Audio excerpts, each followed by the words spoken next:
qui est dans 1 Timothée 6, versets 3 à 10.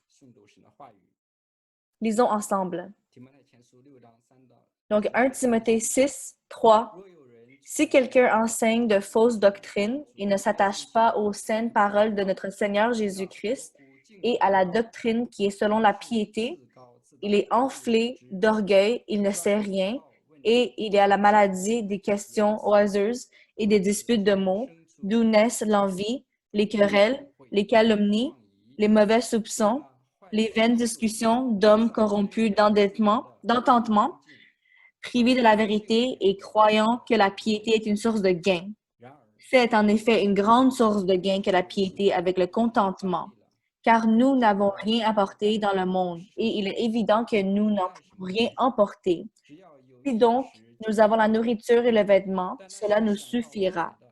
Mais ceux qui veulent s'enrichir tombent dans la tentation, dans le piège et dans beaucoup de désirs insensés et pernicieux qui plongent les hommes dans la ruine et la perdition. Car l'amour de l'argent est une racine de tous les maux. Et quelqu'un, en étant possédés, se sont égarés loin de la foi et se sont jetés eux-mêmes dans le bien des tourments. Donc, nous allons laisser la parole à Pasteur Joseph pour la prédication aujourd'hui. Bonjour mes frères et sœurs, je suis très content d'être ici parmi vous, de partager devant vous. Je vous aime beaucoup, vous m'aimez aussi. Alors, si vous m'aimez vraiment, priez pour moi parce que ça fait 6 mois que je n'ai pas donné la prédication en chinois. Donc, hier, j'ai ouvert la Bible en chinois. J'ai réalisé qu'il y a beaucoup de mots qui sont très riches en chinois que j'ai oubliés ou que je ne connais pas. Donc, priez pour moi. Donc, prions encore une fois. On prie pour que le Seigneur m'aide aujourd'hui. Notre Père au ciel, on te remercie. C'est vraiment un privilège d'être dans ta présence aujourd'hui. Aujourd'hui, avec le sang de Jésus, on n'a pas peur de rentrer dans ta présence devant toi. On n'a rien à te donner. On peut seulement te louer, t'adorer. C'est vraiment par ta grâce qu'on est ici.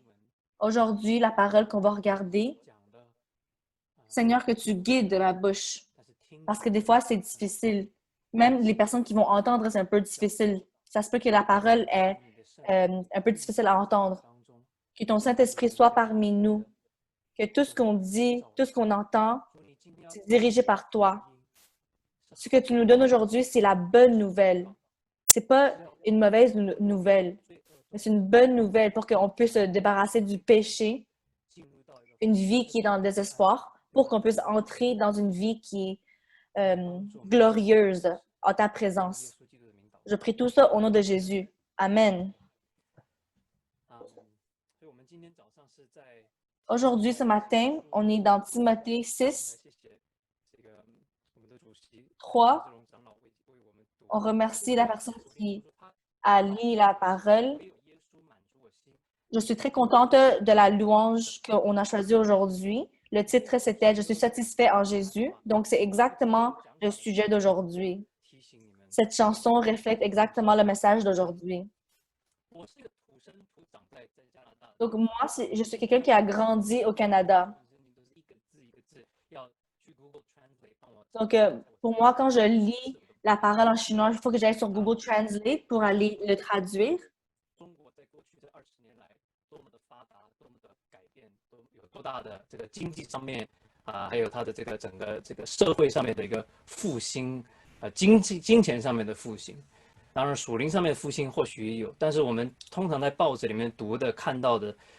On voit souvent dans la nouvelle, on voit beaucoup de nouvelles concernant l'argent. Donc, il y avait une fois, j'étais à Beijing en vacances. Je n'étais pas encore mariée.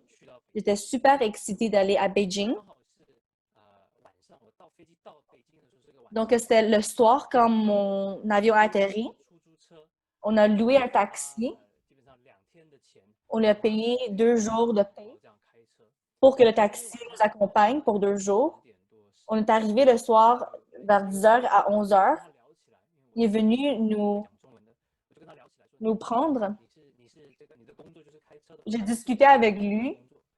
Je lui demandais, est-ce que tu fais juste taxi? Qu'est-ce que tu fais d'autre? Le taxi, il dit, non, j'ai un job durant la journée et le soir, je suis un taxi. Donc, tu travailles combien d'heures par semaine, par jour? Il a dit par jour, 18 heures à 20 heures. Il a dit, mais qu'est-ce qui est important pour moi, c'est vraiment l'argent, de faire de l'argent.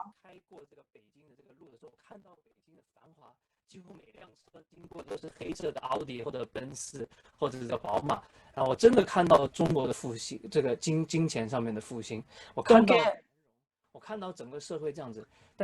je vois que la société a un réveil dans le domaine financièrement, le domaine financier.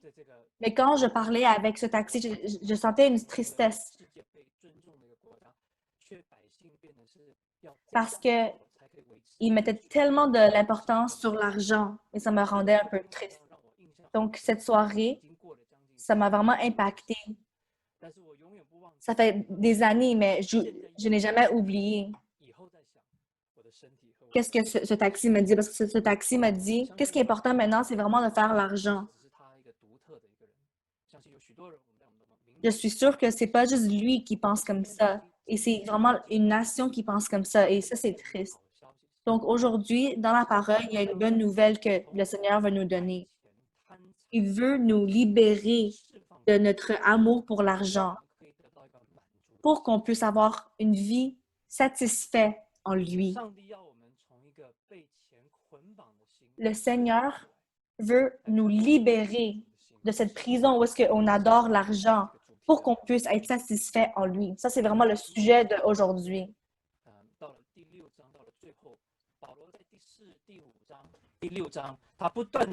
Donc, Paul y parle dans chapitre 5 et 6.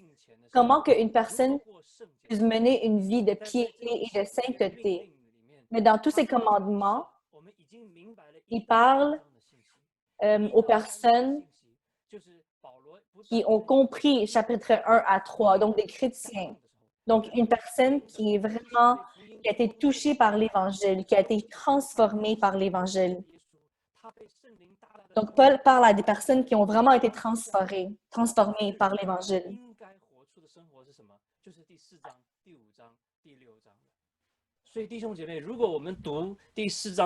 Donc, frères et sœurs, quand on lit chapitre 4, 5 et 6, on croit qu'on peut suivre ces commandements par nous-mêmes, mais c'est sûr qu'on ne va pas réussir. Parce que c'est vraiment le travail du Saint-Esprit, c'est le fruit du Saint-Esprit qui peut nous aider. Ce n'est pas une raison, mais c'est un résultat, c'est un fruit. Donc, c'est le trésor de l'Éternel. C'est vraiment par le Saint-Esprit, par la transformation du Saint-Esprit qu'on puisse suivre les commandements de chapitre 4 à 5.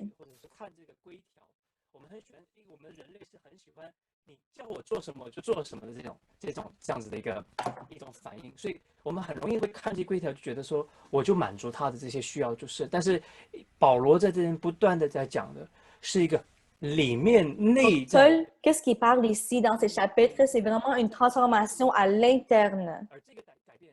Et cette transformation-là, c'est vraiment quelqu'un qui a été transformé par l'Évangile et touché par l'Évangile.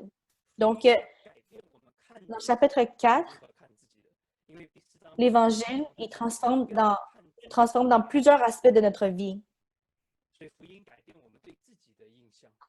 Donc, l'Évangile change comment que nous, on regarde nous-mêmes aussi. Et aussi comment on regarde la famille.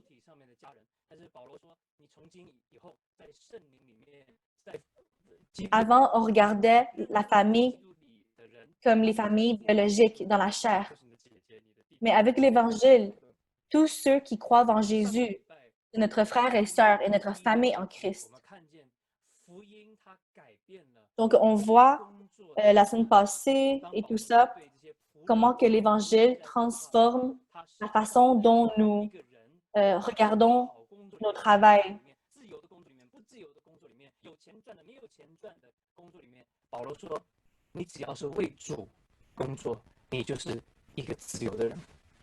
它改变我们对工作的看法，所以福音改变我们对自己的看法，对家人的看法，对工作的看法。而今天在第6章3到10节，保罗要告诉我们，福音改变我们对金钱的看法。Donc, aujourd'hui, ce chapitre, le Seigneur veut nous parler de comment l'Évangile transforme la façon dont on regarde l'argent. Donc, moi, quand je priais, j'ai toujours eu un fardeau. Comme ce taxi, qu'est-ce qui est important, c'est l'argent, faire l'argent. Moi, je crois que qu'est-ce que lui il a dit, ça reflète qu'est-ce que nous, la nation des Chinois, comment que nous, on pense, comment qu'on voit l'argent. Beaucoup d'entre nous, même moi, des fois, on est vraiment emprisonné par l'amour de l'argent et on n'a pas de joie. On est dans le désespoir, on n'a pas de satisfaction. Donc, la belle nouvelle aujourd'hui, Jésus vient pour nous libérer de cette prison dans notre cœur pour qu'on puisse rentrer dans la satisfaction de Jésus-Christ, une vie remplie de joie et de satisfaction. Donc, j'ai juste seulement quelques observations ce matin pour nous. Premièrement, on voit que Paul il parle à beaucoup de faux enseignants. Les personnes qui enseignent de fausses doctrines, Paul il dit qu'il ne s'attache pas aux saines paroles de notre Seigneur Jésus, qui est selon la piété. Mais il parle au-delà de ce que le Seigneur parle dans la parole. Dans le chapitre 1, Paul les a mentionnés. Dans le chapitre 4 aussi. Et ici, c'est la troisième fois que Paul y parle des faux enseignants.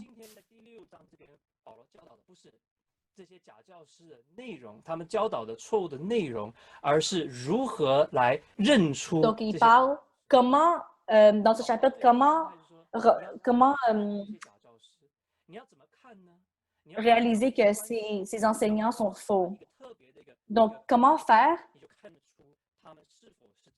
C'est vraiment les observer.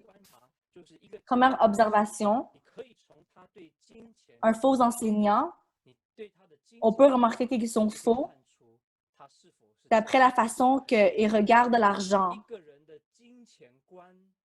Quelqu'un qui regarde l'argent, ça reflète la réalité de son cœur. Pourquoi Paul dit ça? Parce que Paul est ici l'enseignement de Jésus. Donc,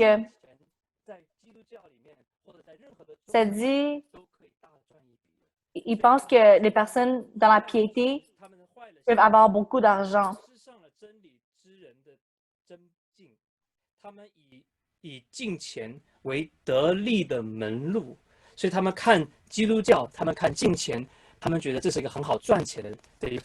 Donc, il regardait le christianisme et il disait c'est une bonne façon de faire l'argent. Mais Paul, il sait que ça, c'est faux. Jésus-Christ a dit, car là où est ton trésor, là aussi sera ton cœur. Donc, Paul, il sait que c'est faux. Comment tu regardes l'argent, c'est l'état de ton cœur. Au Québec, dans notre environnement, être un chrétien, c'est pas quelqu'un qui a plein d'argent, mais c'est quelqu'un qui aime donner de l'argent. Donc, on voit les catholiques, les édifices, les églises catholiques, ils sont très glorieux. Il y a beaucoup d'argent qui sont mis à construire les églises catholiques. Donc, avant, être un pasteur, un prêtre, c'est des personnes qui faisaient quand même beaucoup d'argent avant. Mais là, Paul, il dit à Timothée, fais attention parce que les personnes il faut regarder comment que ces personnes-là regardent l'argent, comment ils dépensent de l'argent, et comme ça, on pourrait voir si c'est vraiment des personnes qui suivent Jésus. Quand Jésus a dit, car là où est ton trésor, là aussi sera ton cœur. Ce que Jésus veut dire, ça dit, car là où est ton argent, comment tu le dépenses, là aussi sera ton cœur. Ça reflète l'état de ton cœur. Donc, si tu dépenses de l'argent sur toi-même, toi, tu aimes toi-même. Si tu dépenses beaucoup d'argent sur tes enfants, donc ton cœur est sur tes enfants. Mais si tu dépenses pour Dieu et pour le royaume de Dieu, donc ton cœur sera aussi dans le royaume de Dieu.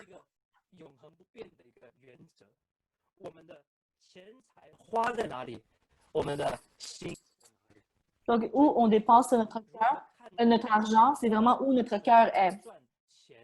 Comment que quelqu'un dépense de l'argent, ça reflète vraiment l'état interne. Si tu veux vraiment connaître quelqu'un, c'est pas en écoutant qu'est-ce qu'eux ils disent, mais pour vraiment connaître quelqu'un, il faut aller regarder son état de compte bancaire. Si tu veux vraiment connaître quelqu'un et son cœur, regarde pas ses actions et regarde pas ce qu'ils disent, mais regarde l'état de compte de son état de compte bancaire pour voir comment il sauve de l'argent, comment il dépense de l'argent. Ça montre l'état de son cœur et où il met ses priorités dans la vie. Une personne peut mentir. Une personne peut mentir en disant qu'il est très sain. Mais comment il dépense de l'argent, ça ne peut pas mentir. Tantôt, dans le culte anglais, je leur ai encouragé. Il y a beaucoup d'entre nous qui sont encore pas mariés. Donc, pour voir si quelqu'un aime vraiment Jésus, tu peux aller lui demander, montre-moi ton état de compte bancaire pour voir tes offrandes, pour voir si tu donnes la dîme. Donc, quand tu veux aller entrer en relation avec quelqu'un, les gars ou les femmes, vous pouvez leur demander, montre-moi, qu'est-ce que tu dépenses sur?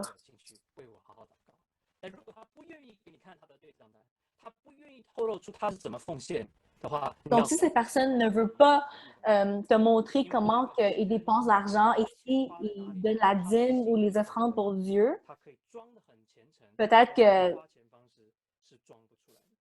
qu'ils sont en train de mentir concernant leur amour pour le Seigneur. Donc, un chrétien, comment il sauve de l'argent, comment il dépense de l'argent,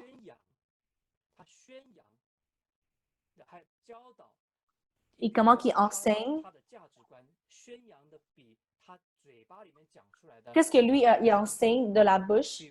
C'est vraiment qu'est-ce qu'il montre, qu'est-ce qu'il fait vraiment.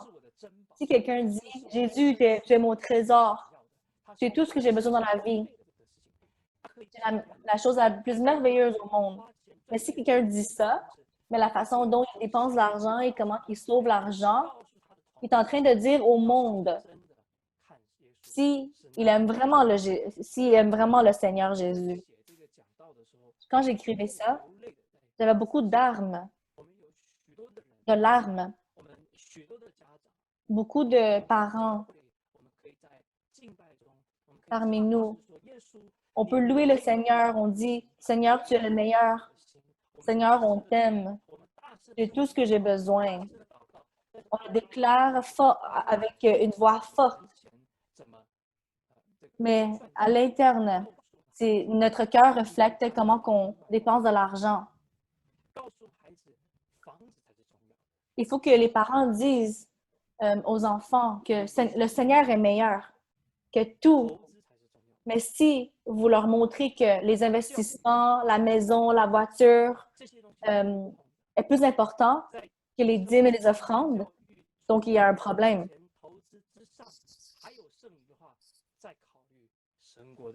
Beaucoup de familles, ils dépensent tout, ils dépensent pour l'argent, sur la nourriture, sur les maisons, les investissements et ensuite, en dernièrement, s'il reste de l'argent, ils dépensent pour le Seigneur. Donc ça, c'est un problème aussi. Comment qu'on dépense, comment qu'on vit notre vie reflète l'Évangile. Reflète si on croit vraiment à l'Évangile. C'est la meilleure façon pour prêcher de l'Évangile aux autres. Donc, une vie sainte, c'est évidente à tout le monde. Ce n'est pas par les paroles que tu dis, mais c'est par comment tu es, comment tu vis ta vie. Même la réaction des gains et des pertes de l'argent, ça reflète aussi notre cœur. Donc, si on devait être trop content qu'on a beaucoup d'argent ou trop triste on perd de l'argent, ça reflète aussi nos cœurs, notre cœur.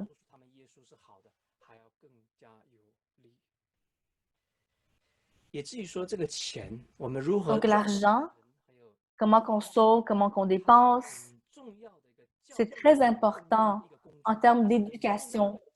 C'est un outil d'éducation pour aller éduquer le monde. Ça dit aux enfants, ça dit à la société, qu'est-ce qui est vraiment important, qu'est-ce qui a vraiment de la valeur. Donc, l'offrande et la dîme d'une famille, d'une personne. La dîme et l'offrande, c'est très important en termes d'éducation dans la famille pour éduquer la valeur de l'argent pour les enfants. Donc, la dîme et l'offrande, c'est pas juste, ça ne concerne pas juste une personne, ça concerne une famille. Parce que si la famille donne la dîme et offre au Seigneur, les parents et la famille sont en train de montrer aux enfants et la génération future que c'est le Seigneur qui est le plus important et non les biens matériels. Et on montre la valeur de Jésus-Christ aux enfants. Quand moi, je parle à ma fille Stéphanie, avant toutes nos factures, avant nos investissements, avant de payer pour nos investissements, c'est sûr qu'avant, on doit donner la dîme au Seigneur. Ensuite, les offrandes au-delà de la dîme, on donne aux personnes qui ont besoin. Et ensuite de ça, nous allons voir pour les investissements, sauvegarder de l'argent et acheter des choses pour nous. En dernier. Avant, j'avais vu sur l'Internet comment que les Juifs enseignaient les dîmes et l'offrande à leurs enfants. Donc, la dîme, c'est 10% de ton salaire. L'offrande, c'est au-delà.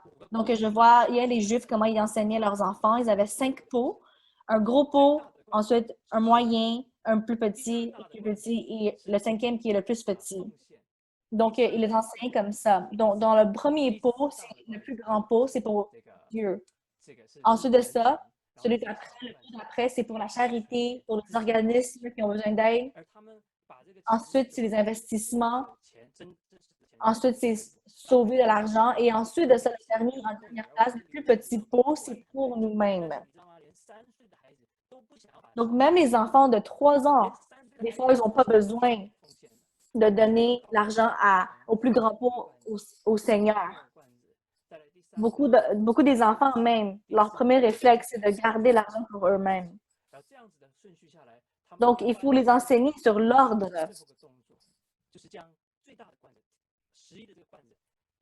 Le plus gros pot, c'est pour le Seigneur. Et un exemple pour ce jeu, pour cet exemple, ils vont prendre le plus gros pot qui est pour le Seigneur et ils le versent dans le petit pot pour leur montrer qu'une vie en Jésus est très satisfaisante. Donc, il faut connaître que ce Dieu, il est généreux quand on lui donne. Il nous donne tout. Il nous a déjà tout donné. Comme ça, tu enseignes tes enfants en disant qu'il y a un Dieu qui est plus grand, qui nous donne tout, qui est riche. Dans le culte anglais, tantôt, je n'ai pas dit ça, mais ici, je crois que je vais le dire.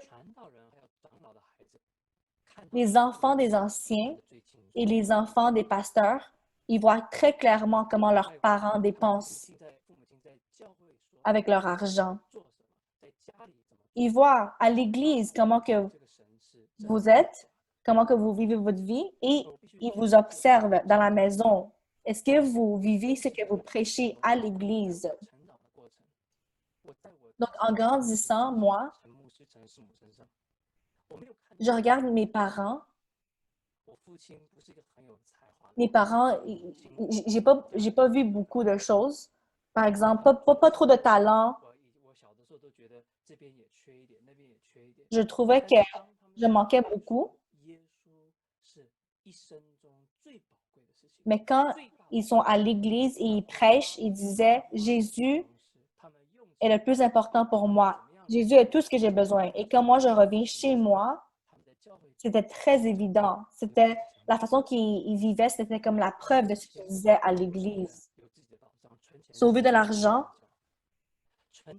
c'était pas pour nous-mêmes, mais c'était pour l'Évangile. Nous, on a 6 enfants et c'est nous-mêmes qui avons payé pour notre scolarité. Alors, c'est tout nous qui a dépensé, qui a sauvé de l'argent pour nous-mêmes pour aller payer les frais de scolarité. Et mes parents m'ont vraiment dit que vraiment, qu'est-ce qui est important, c'est Jésus et aider les autres à l'Église et pas nous-mêmes.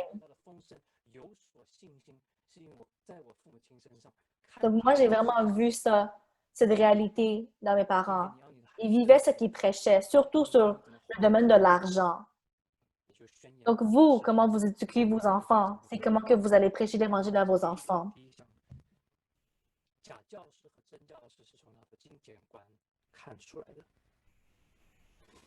Donc, les vrais enseignants et les faux enseignants, c'est vraiment, on regarde comment ils regardent l'argent. Deuxièmement, l'argent ne peut pas satisfaire, ne peut pas nous satisfaire, mais seulement Jésus peut nous satisfaire. Donc, Paul dit dans chapitre 6,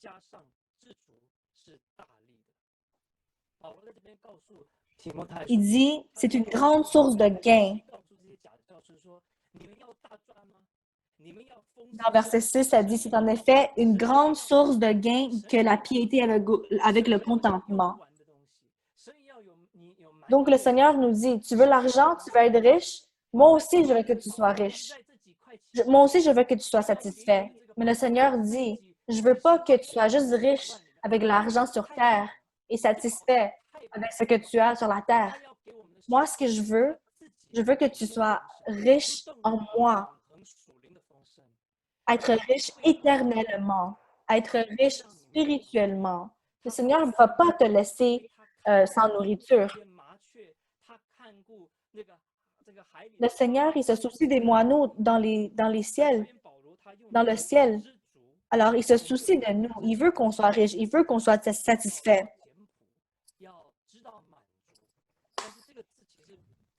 Paul, il parle de contentement. Contentement, ça veut dire aussi dire être satisfait, donc la satisfaction. C'est le même mot que Paul a utilisé dans 2 Corinthiens 9, verset 8. Ça dit, « Et Dieu a le pouvoir de vous combler de toutes sortes de biens afin que vous ayez toujours tout le nécessaire et en plus de quoi contribuer à toutes les œuvres bonnes. » Donc ici, ça dit, vous avez toujours tout le nécessaire. Donc, c'est la même chose. Ça veut dire satisfait, nécessaire. Ça ne veut pas dire ayez moins de choses, mais ça veut dire que dans toutes les situations, tu as tout ce que tu as besoin, tu as tout le nécessaire et tu es satisfait, tu es content. Dans n'importe quelle situation, n'importe quelle heure, tu as tout ce que tu as besoin, même plus que ce que tu as besoin. Ça, c'est ce que Paul veut dire quand il parle de contentement. Une personne avec la piété et avec le contentement de Jésus, c'est notre gain. C'est une source de gain. Donc, ce n'est pas juste de l'argent, mais c'est la piété avec le contentement de Jésus. que c'est une gain pour nous. L'argent, les personnes qui ont beaucoup d'argent ne sont pas nécessairement contents.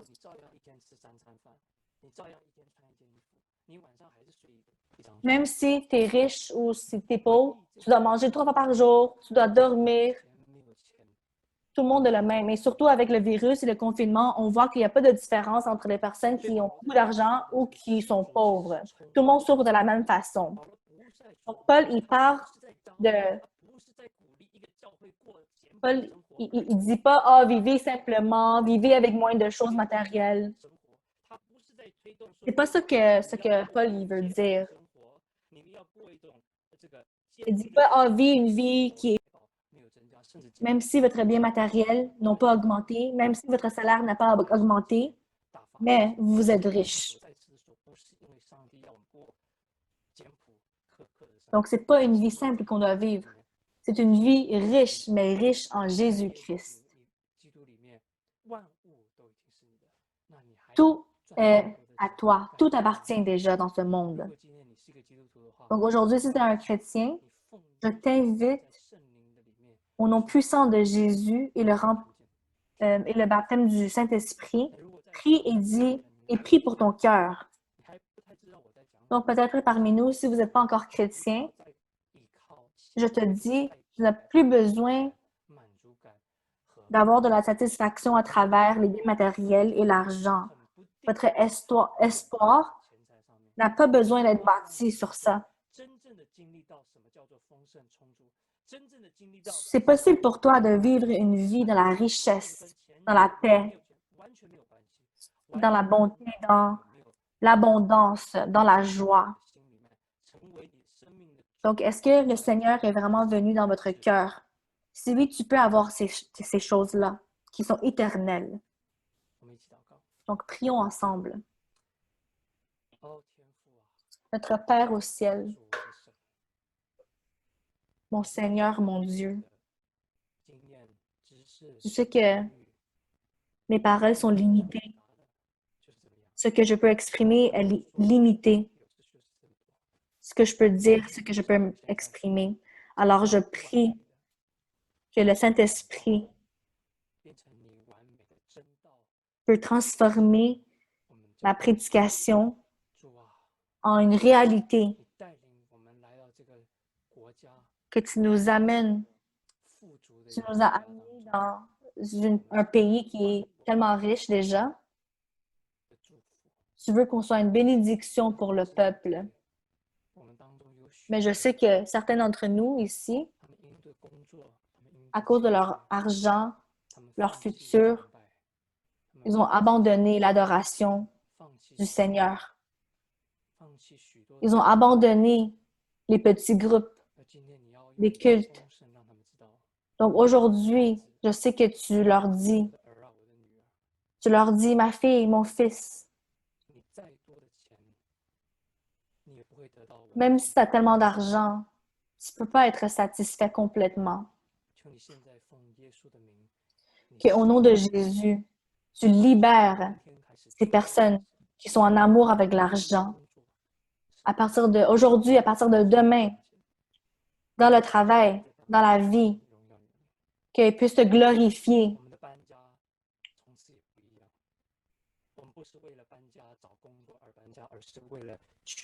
Que comment qu'on déménage, où on déménage, soit une façon pour te glorifier et non pour satisfaire faire l'argent.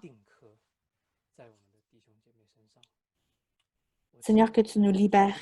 Je sais que tu es déjà en train de faire ça. Merci, Seigneur. Que toute la gloire te revienne. Je prie tout ça au nom puissant de Jésus. Amen.